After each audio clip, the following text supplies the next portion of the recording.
Hey Troodies! For Women's History Month, I had the incredible opportunity to interview Jasmine Macon, owner and founder of Beyond Amazing Donuts. She spent 30 minutes with me sharing her incredible story of passion for food and entrepreneurship. I hope you enjoy and visit Beyond Amazing Donuts when you're in the Charlotte area. My name is Jasmine Macon. I am from Thomasville, North Carolina, and I've been here in Charlotte since 2008 as I am a graduate from Johnson & Wales University. Nice. And what's the name of your business? Beyond Amazing Donuts. Bad. And what inspired you to start Beyond Amazing Donuts? Well, I always knew that I was going to do something pastry related. I enjoy food. I love working with my hands, and I knew I was going to open a food related business of some sort. I just didn't know what it was going to be.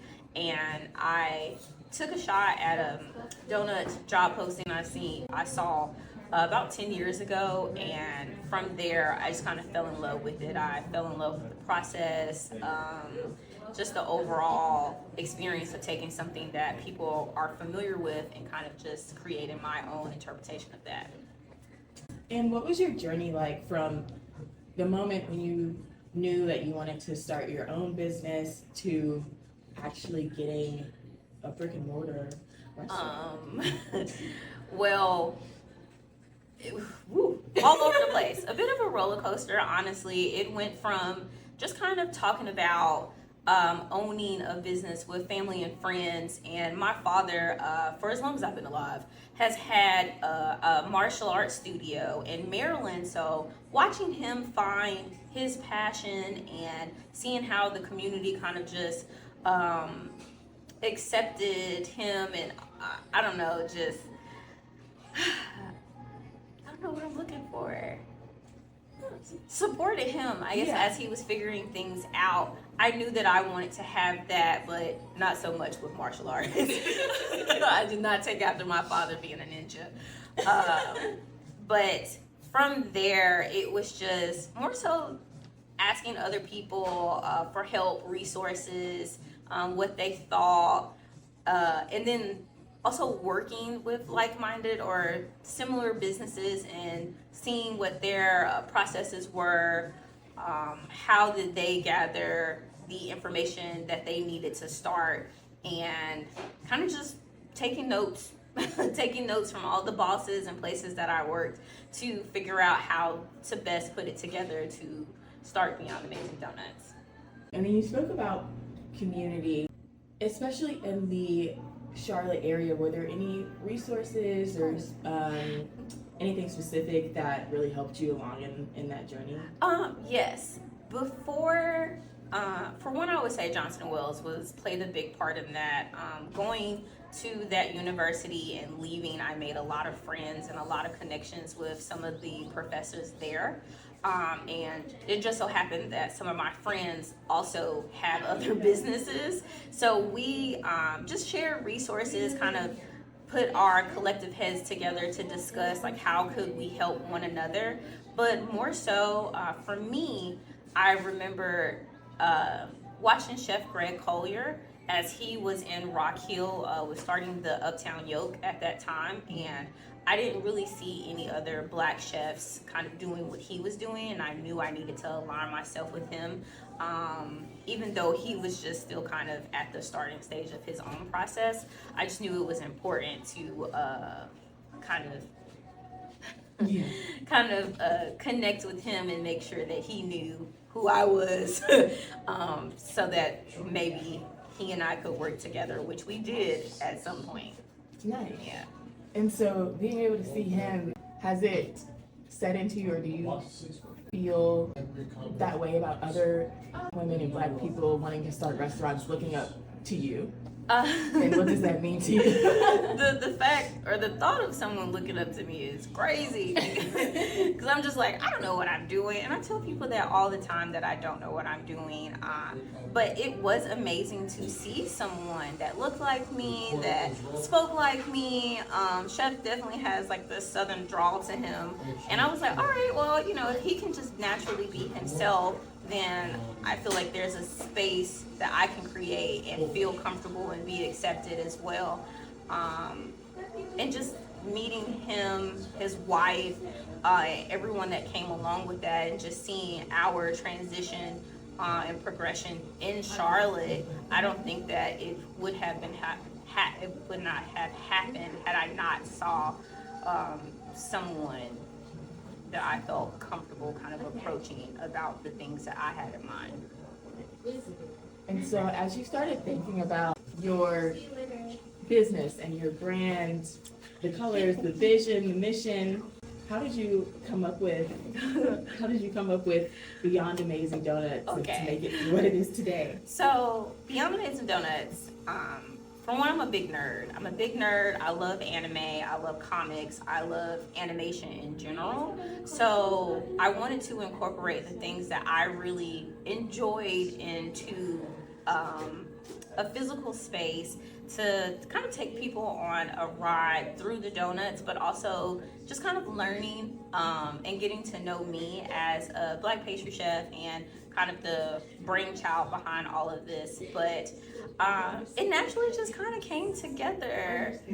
Beyond Amazing Donuts is basically a journey. I like explaining or just kind of telling people a little bit more about myself, my interests, and even the donuts do that for me. Like, my flavors are inspired by my family and friends, so you get to know me through donuts. The color purple is my favorite color, but purple is also a symbol of royalty and resilience and kind of empowerment. So I wanted to take that and also throw it in here, but also not use purple in a way that people felt like it was Barney or very playful.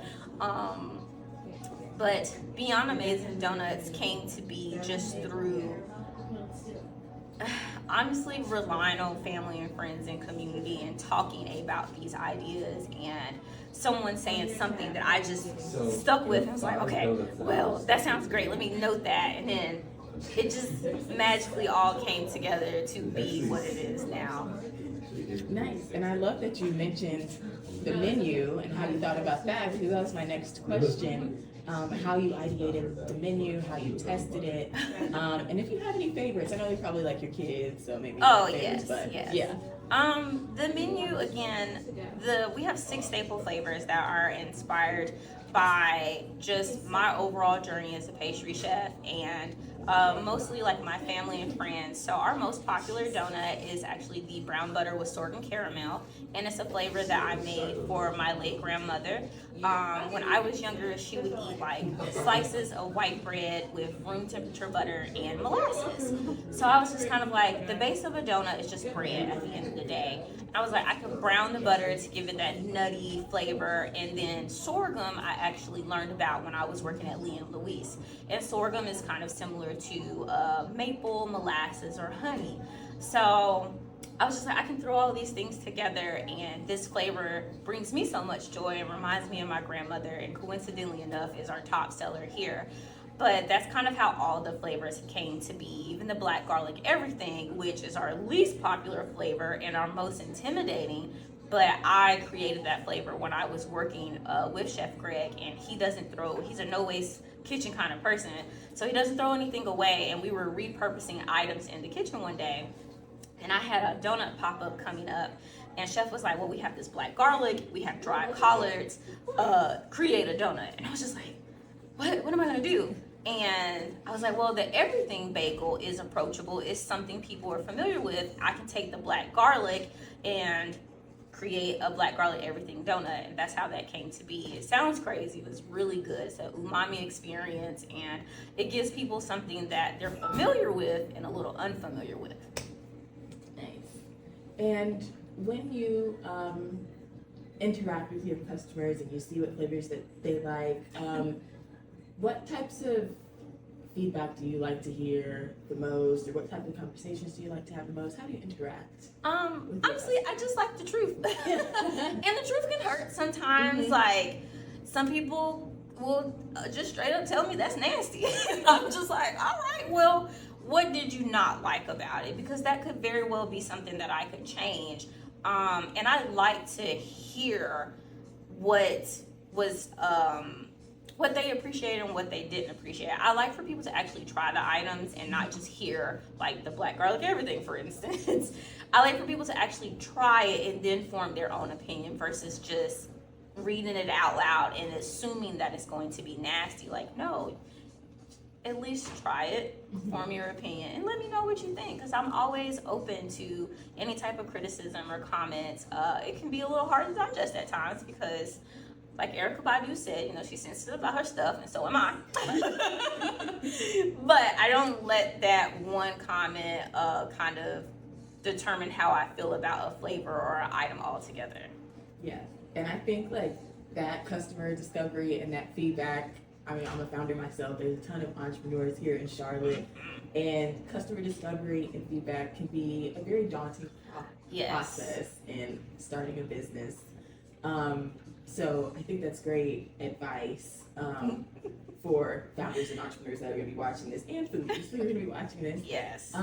What other piece of advice, either about like customer discovery, menu creation, or something entirely different like marketing, do you have for entrepreneurs in the food space? Yes, my advice would be that to stay flexible, to understand that your vision is going to evolve over time and it's not going to be just one thing as you go throughout the journey, which is what I've learned. My business started as a pop-up and now I'm here in a physical space, and I know that soon we're going to have to pivot again.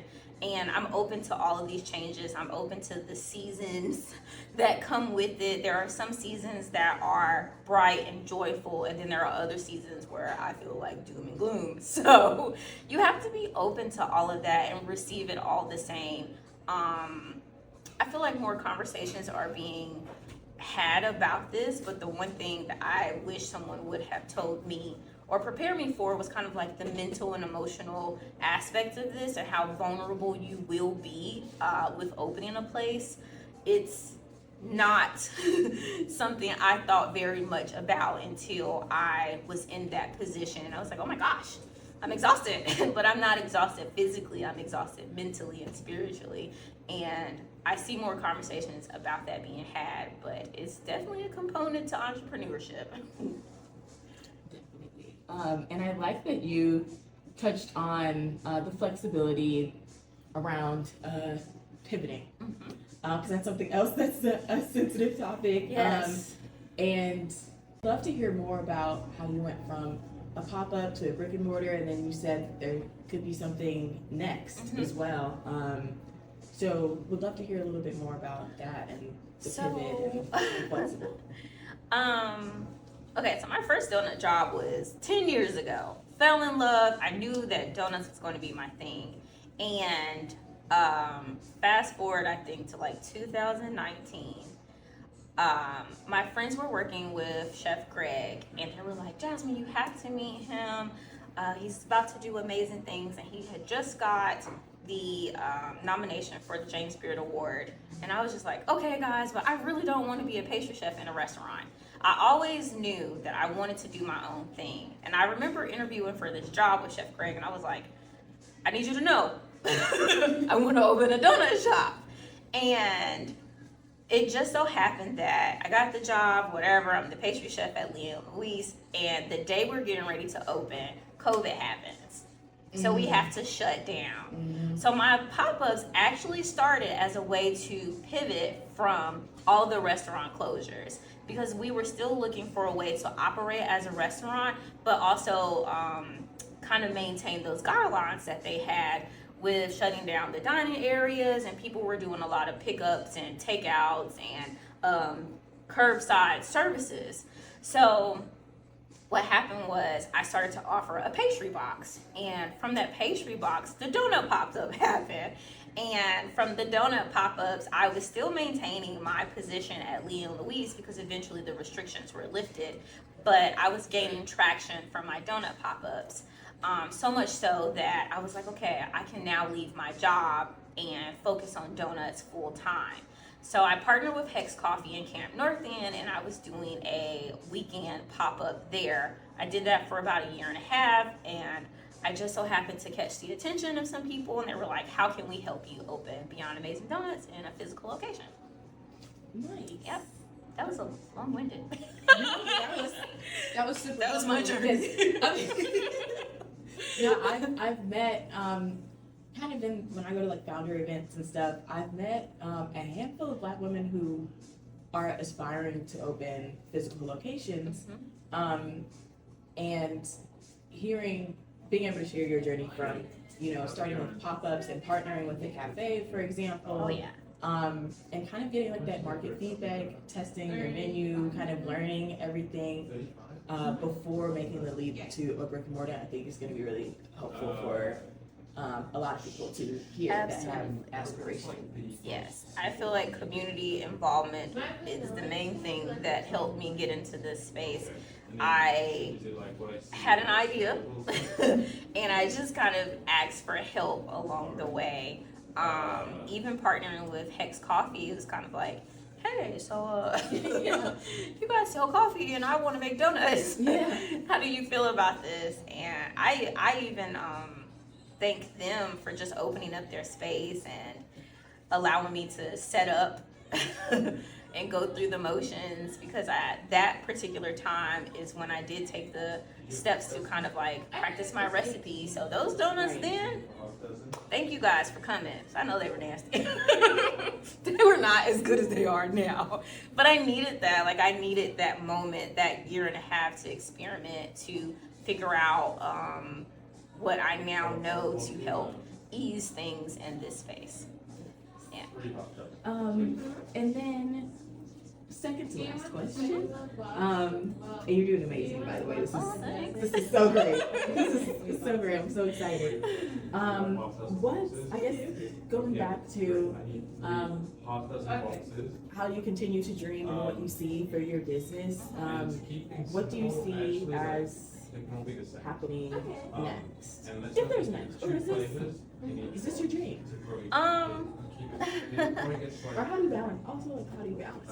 So, I will say that opening a shop felt like initially like this shiny thing that like, oh, I have to have it. And now that I'm here, I'm kind of like, ooh, I got it. And it's a lot. It's a lot. And I'm glad that I got to see things from this point of view. And crazy enough, I do think that for me next, resting is what I'm prioritizing. I'm tired. And I am tired in a way to where I don't want it to affect the thing that I found love and joy in. So right now, I feel like what's most important is taking a step back and assessing my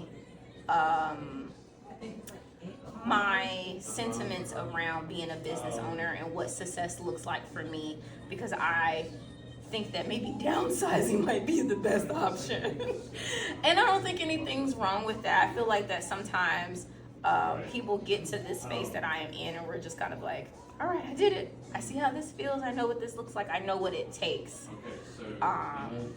So that's kind of where I'm at now. I don't want to be one of those people who go so hard that I don't take time out for myself. And I haven't had time to myself in a while. So that's what's next. I love that, and I love how your definition of success has changed, and you've reached an incredible milestone in being able to open up your own place, and being able to have the level of introspection to be able to say, okay, I did this, I accomplished this, now what's best for me also, Right. because especially, did you have a co-founder? You founded this by yourself. Oh, no. Well, I have investors. Right. Yes. Okay. But like, as solo founders, I think it's so important for us to realize that like, what's best for us is also best for the business, because like we are the business. Yes. To an extent. So I love that now when you think about what's next isn't always, oh, I want to go from 1 to 10 or 1 to 5 or whatever. It Right can now, be, I'm like, I want to go from one to my bed. yeah. So I love that. I love that you've reached the mountaintop and now you can think about how you can still balance your success while also being very kind Yes. to yourself. And to that point, I know you said that you're very tired, but what are some of the ways that you carve out time for yourself in the midst of running a very successful business? Okay. I go to therapy. I go to therapy weekly, and I will credit that to staying sane, and I use it as a tool to actually help me practice whenever I feel like there's a setback or a tough conversation that I need to have with a staff member, or how to best communicate things to my customers. I use therapy because it's a lot to, when I walk out of here, I don't just go home. I take the business with me. I'm carrying it on my shoulders, literally. And having an unbiased, trained professional help me break down like how I feel or how to say something has been super helpful. So I feel like for me, I prioritize therapy, with just helping maintain, I guess, being a leader. Yeah. That's awesome. Oh yeah, I need that. That hour is well spent.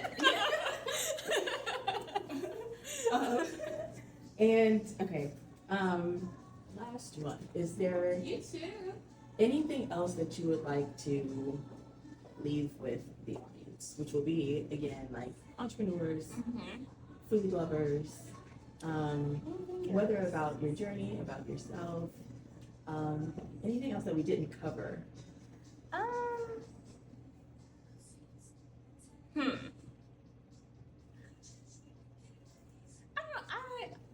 I feel like maintaining a sense of self. My brand is very much me, and like you said, without me, there would be like no brand or Beyond Amazing Donuts. So taking care of yourself, your well-being, your mental and everything else is important to the overall success of the business.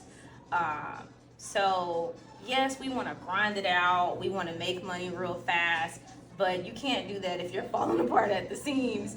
So I feel like conversations about that are being had now, but I don't think that I saw that before, kind of the mental journey or the spiritual journey that entrepreneurship can be. I've learned a lot about myself. I learned a lot about my team. I learned a lot about community in general in Charlotte. And it's been, all over the place, good and bad. This is literally a journey. And Beyond Amazing Donuts, I always tell people it does go beyond, and as corny as it sounds, the donuts for me. It's about the people who saw me through when I was doing my pop-ups, because when I was doing my pop-ups, I lost my fiance at the time, so I was literally crying over the fryer, still going for the dream. And sometimes going for the dream does mean that, like, just to kind of stop and recollect and assess what you want to do next. Yeah. Well, thank you so much for your time and being so open and honest. It's going to help a ton of people and inspire a ton of people. I don't know what I'm doing. And also encourage a ton of people to come try your donuts. Thank you. Yeah, and so thanks again for your time. I hope you learned a ton from Jasmine, and whether you have dreams of starting your own business or supporting someone else's, I hope you took some valuable lessons from this chat. Beyond Amazing Donuts is located in Charlotte, North Carolina, and is open Wednesday through Sundays until about 3 p.m. Hope to see you there. Until next time, Troodies.